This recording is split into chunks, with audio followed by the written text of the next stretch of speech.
Hey, Teeco Steve here. Today, I want to just talk about general cleaning of tents. How do we do it? Very common question I get, especially from somebody who's never done it before. Basically, you've got two options. You're either washing it by hand or you're washing it in a machine designed specifically to wash tents. So let's go through each one step by step.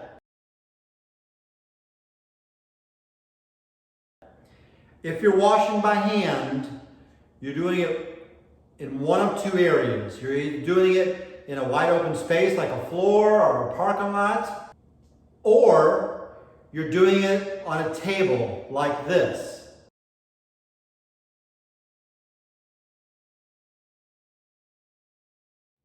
You're going to drag that tent up on the table like this, and you're going to hand wash it or use a piece of equipment like this. Get it clean, drag the next dirty section up, wash it, and continue to do that. This is a great option if you're limited on space, or if you've got tents that break down into sections kind of below 800 square foot. It's a great way to do it. But either way, that's where you're going to do it if you're hand washing. If you're hand washing, the tools that are available to you are going to be either something like a scrub brush, a brush. You're going to be using a towel or a rag or some sort of a mop or sponge. And I've got videos, separate videos, on how to select the right type of rags, how to select the right type of brushes. And you can take a look at those on a different video. Or you're going to use a more mechanized version when you're hand washing. You're going to use a polisher, a dual action polisher to wash with. Very neat piece of equipment because we can select the type of pad that we want to put on there. It simply sticks on there. A pad that's got really soft for just general cleaning. Or maybe we're going to use a pad that's a little more abrasive to get that deeper stuff off. Like we just really got a scrub on and we're going to use that. The other piece of equipment that we're going to use, if we've got a little more space, I would highly recommend either one of these, or perhaps both, would be a floor polisher. When we use a floor polisher, it's very similar to the handheld polisher, but it's bigger. The pads that we use on there are somewhere around like 20 inches. So we can cover a lot more square footage in a short period of time by using that floor polisher. And we can do the same thing with the floor polisher that we did with the handheld polisher. We can actually select how abrasive we want our pad to be. We might use a white one if we want a real soft. We might use a red one if you want a little more abrasive. Or we got some really super stubborn stains, we might actually use the blue one. Again, these are real cheap, just like the sponges type of material that we're using the hand polisher. You use these, get them all dirty, set them aside, use a different one, and then clean them later. But a great way to cover a lot of area if you're hand washing using a floor polisher. So the type of tools that we use are really important. And to be honest with you, if you're washing tents by hand and you're covering large areas with brushes, rags, or mops, I would abandon that. At the very bare minimum, I would buy a dual action, very high quality, variable speed hand polisher that you can use with these type of pads. They're available at teecosolutions.com, the polisher and the pads. You're going to spend somewhere around $400 for a good one, but it's going to reap great rewards for you, not only in general hand cleaning for large areas, but very, very focused stuff, which we'll talk about in a little bit. So those are the tools that you're going to be using when you're hand washing. As far as the type of chemical that gets used, that's a very common question that I get for general hand cleaning. So like the type of dirt that you most commonly get that's over most of your tent tops, it's really, really important to understand that there is no one chemical that's going to be best for every type of dirt across the country. I live in St. Louis. We have a certain type of climate here. We have a certain type of industry. We have a certain type of traffic pattern. All things that contribute to the type of dirt that I get. It's much different in New York City or Pittsburgh or Miami or San Francisco. They have a different kind of dirt. So therefore, the type of chemical used to clean that dirt is going to be different. And we also might find that the type of chemical that works good in St. Louis also works good in Pittsburgh, but a different dilution ratio might work better in Pittsburgh than St. Louis of the same exact chemical. I have a whole separate video on how to select the right kind of chemical for your hand washing operation, and I would highly recommend that you look at that and get the right chemical for your general hand cleaning. A very important aspect of hand cleaning is rinsing. A very common mistake that I see, people will hand clean stuff and they'll look at it, they'll hit it with a hose or a pressure washer to get it rinsed off, but they end up leaving chemical residue in the stitching or webbing of that tent. And depending on the type of chemical that they end up selecting, it might actually rot those stitches out over time. So if you've been in the tent industry for a while, you've probably grabbed a piece of webbing and you yanked on it and all the stitching came off and fell off in your hands. That is because 9 months earlier, a year earlier, somebody didn't get all the chemical washed out or rinsed out of that tent top, and it sat there and ate those threads over time and caused damage to your tent. So making sure that you get all the tent top rinsed is very important. I'd also like to spend a moment talking about pressure washers. Pressure washers are okay to use for tent tops. If you're using them as a tool, I would highly recommend that you use the floor polisher or the handheld before you pick that up, because a pressure washer can be a very dangerous thing. If your operator gets too close, he'll actually dig into that tent top and ruin it. Or if you're using a hot water one, you can also soften it pretty quick and ruin it that way. So it doesn't offer a consistent result, and it doesn't offer a deep cleaning result like a floor polisher would or a dual action handheld. So I don't recommend using pressure washers when you have the other two available. I might use a pressure washer and turn the pressure down a little bit and fan it out to use it for my rinsing operation. That would be okay. That's a little word on the pressure washers. The other thing that is very important when you're hand washing is the surface that you're washing on. So you're going to put the tent top on top of a surface, a table or a floor. It's very important that you have the smoothest surface that you can absolutely have. And if you got a concrete floor, ideally you want to polish that concrete floor. The other type of concrete that's very common is something like I might find on a sidewalk. That's called a brushed surface. And that's not very good for washing tents. Same holds true for tables. The table I got in front of me is a plastic table, and if I run across my hand across that, I feel little bumps. I can use a laminate table. It's got a laminate top on it, very similar to my countertop at home, a much smoother surface there. Now, why is a smooth surface important?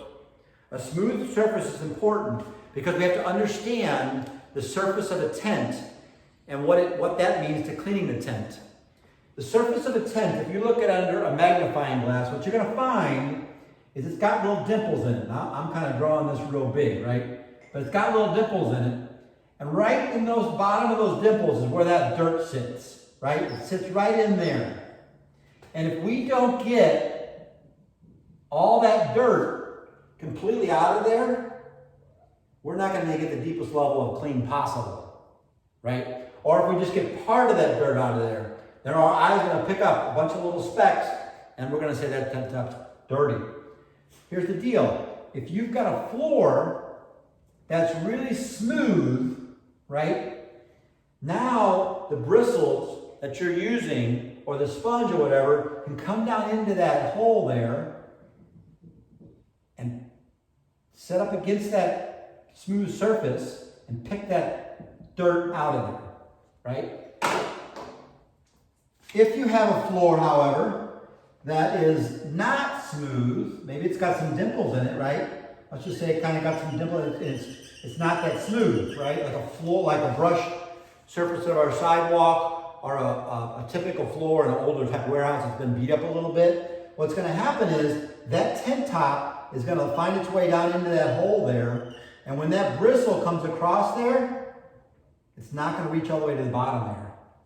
You see what I'm saying? So a smooth surface is a much more preferred surface. You will scrub a lot less, a marked amount less, by having a smooth surface. I would highly recommend, if your floor is not smooth and you have a dedicated area for washing, either grind it, it's going to cost you a fair amount to grind it, or find a product that you can pour in there that will make it smooth. Those are available at some higher end hardware stores or even online, those type of products. If you're using a table, use some sort of a surface that is like a laminate or whatever. It's pretty simple. So the surface that you're washing on is very important. Let's talk about different kinds of stains, because so far this video is about general cleaning. Like when your tents come back, we normally have this kind of dirt on it. That's what I mean by general cleaning. When we talk about specific stains and stubborn stains, things like mold, leaf stains, stains from tar or tape or crepe paper, or a tent that you've been washing for years and it's no longer getting white, but it's gray, and it's just not an A grade anymore, but it's just gray. Each one of those stains requires a very specific kind of chemical and a specific way to clean it. I have a whole series of videos on each one of those specific stains, the type of chemical to use it, and the methods and tools that you're going to need to repair those. It's a whole different topic to talk about, those stubborn stains. Now, let's talk about washing with machines. There are machines built specifically to wash tents safely. The RPMs are a lot slower, in other words, how fast they go, than a typical wash machine that you use for your linens. The temperature that we use is a lot lower than we use for washing linens.